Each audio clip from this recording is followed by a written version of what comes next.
கிறிஸ்துவில் பிரியமானவர்களே, ஆண்டவராகிய இயேசு கிறிஸ்துவ நாமத்திலே உங்கள் யாவரையும் வாழ்த்தி ஆசீர்வதிக்கிறேன்.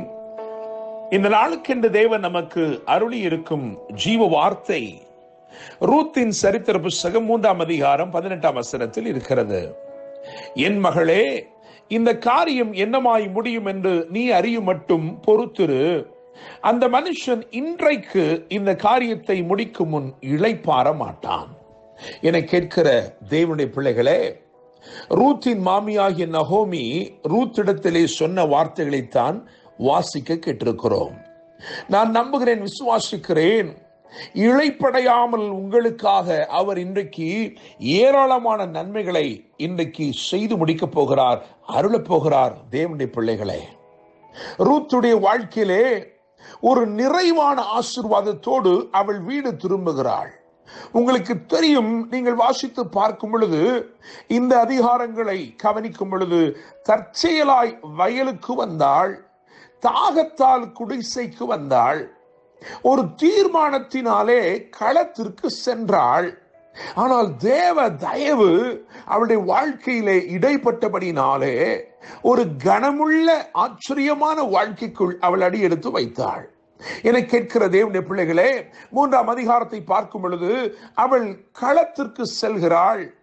அங்கே பொழுது விடுவதற்கு முன்னே போவாஸ் அவளை பார்த்து சொல்கிறான், உன் கையில் இருக்கிற போர்வை விரித்து பிடி என்று சொல்லி அதை விரித்து பிடிக்க செய்து அங்கே 6 படி வார்கோதுமைகளை அளந்து போடுகிறான். நயமானவைகள் அருளப்படுகிறது, நேர்த்தியான நன்மைகள் அருளப்படுகிறது.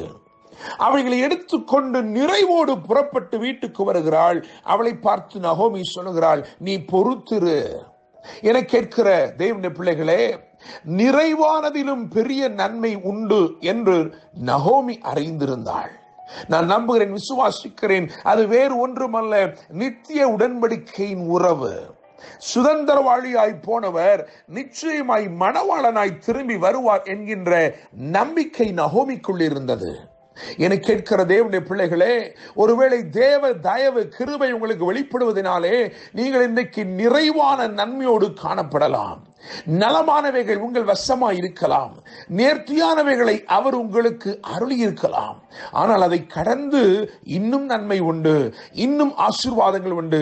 அதுதான் நித்தியமான ஒரு உறவு. 4 அதிகாரங்கள் தான் இந்த சரித்திர புஸ்தகத்தில் இருக்கிறது. முதல் அதிகாரத்தை கவனிக்கும் பொழுது ரூத் மோவாபின் எல்லையை விட்டு புறப்பட்டாள். அதுதான் அங்கே சொல்லப்பட்டிருக்கிறது. 2வது அதிகாரத்தை கவனிக்கும் பொழுது தற்செயலாய் தனக்கு நேரிட்ட அந்த நிலத்திலே ரூத் பொறுக்கினாள். வேலைக்காரர்கள் சிந்தினதை பொறுக்க ஆரம்பித்தாள்.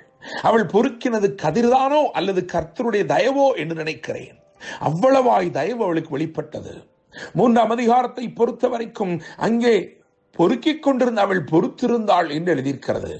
ஆனால் 4ஆம் அதிகாரத்துக்கு வரும் பொழுது அவள் பெறவே முடியாததை பெற்றுக்கொண்டாள். தேவனுடைய பிள்ளைகளே, யூதாவின் ராஜாக்களுடைய வம்சாவளிக்கு வித்திட்ட ஓபேத்தை அவள் பெற்றெடுத்தாள். என கேட்கிற தேவனுடைய பிள்ளைகளே, நீங்கள் இன்றைக்கு தேவனால் அருளப்பட்ட வார்த்தை கவனிங்கள். என் மகளே, இந்த காரியம் என்னமாய் முடியும் என்று நீ அறிய மட்டும் பொறுத்திரு. அந்த மனுஷன் இன்றைக்கு இந்த காரியத்தை முடிக்கும் முன் இளைப்பாற மாட்டான். உங்கள் வாழ்க்கையிலே ஒருவேளை நெடுநாட்களாய் நீங்கள் காத்திருக்கும் காரியமாயிருக்கலாம். ஒருவேளை ரூத்தை போல நம்பிக்கை இழந்தவர்களாய் எல்லாவற்றையும் இழந்து பரிதபித்த ஒரு நிலையிலே கர்த்தரால் ஒரு பாதை திறந்து நடத்தப்பட்டு நீங்கள் வந்து கொண்டிருக்கலாம். இன்றைக்கு ஆண்டவர் உங்களை பார்த்து சொல்லுகிறார், இவைகளை, இந்த நன்மைகளை, இந்த ஆசீர்வாதங்களை உங்களுக்காக அவர் இருதயத்தில் என்ன வைத்திருக்கிறாரோ அதை செய்து முடிக்கும் முன்னமே அவர் இளைப்பாற மாட்டார். இவர் இன்றைக்கு உங்களுக்காக நம்முடைய ஆண்டவராகிய இயேசு கிறிஸ்து துரிதமாய் தீவிரமாய் செயல்பட்டு உங்கள் வாழ்க்கையிலே செய்து முடிக்க வேண்டிய நன்மைகளை நிச்சயமாய் செய்து முடிப்பார். உங்களுடைய இருதயம் எதற்காய் காத்திருக்க வேண்டும் என்றால், ஆண்டவரே, எனக்கு நிறைவானவைகளை தந்திருக்கிறீர், நேர்த்தியானவைகளை தந்திருக்கிறீர், அதை பார்க்கிலும் மேலான ஒரு நித்திய உறவுக்காய் நான் காத்திருக்கிறேன். உம்முடைய மணவாட்டியாய் காணப்படும்படிக்கு மணவாளனாய் உமக்காய் நான் காத்திருக்கிறேன். என்னை கேட்கும் தேவனுடைய பிள்ளைகளே, இன்றைக்கு இந்த காரியம் என்னமாய் முடியும் என்று நீ அறிய மட்டும் பொறுத்திரு. உன் வாழ்க்கையில் அவர் வாக்கு பண்ணி இருக்கிறவைகளை, ஏராளமான நன்மைகளை, ஆசீர்வாதமான ஆச்சரியமான கிரியைகளை இன்றைக்கு செய்ய போகிறார். ஒருவேளை பாதையில் சில தடைகள் இருக்கலாம், ஆனால் கவலைப்படாதே. முன் செல்லுகிற தேவன் மகத்துவம் நிறைந்தவர். போவாஸ் என்றால் ஸ்விஃப்ட்னஸ் என்ற அர்த்தம், துரிதமானவன் என்ற அர்த்தம். இவர் நிச்சயமாய் எல்லாவற்றையும் துரிதமாய் செய்து முடிப்பார். தீமைகளை எல்லாம் மாற்றி போடுவார். நன்மையினால் உன்னை அலங்கரிக்கும்படிக்கு இதோ வந்து கொண்டிருக்கிறார். என கேட்கும் தேவனுடைய பிள்ளைகளே, சொல்லப்பட்ட வார்த்தையில் சொல்லப்பட்டிருக்கிறது போலவே இன்றைக்கு இந்த காரியங்களை உன் வாழ்க்கையில் அவர் செய்து முடிக்கும் முன்னே இளைப்பாற மாட்டார். இளைப்படையாமல் சோர்ந்து போகாமல் உனக்காக சிறந்த காரியங்களை செய்து உங்கள் வாழ்க்கையை ஆசீர்வதித்து மேன்மைப்படுத்தி அலங்கரிப்பாராக. என்றும் அன்புடன் pastor Daniel Moses. God bless you.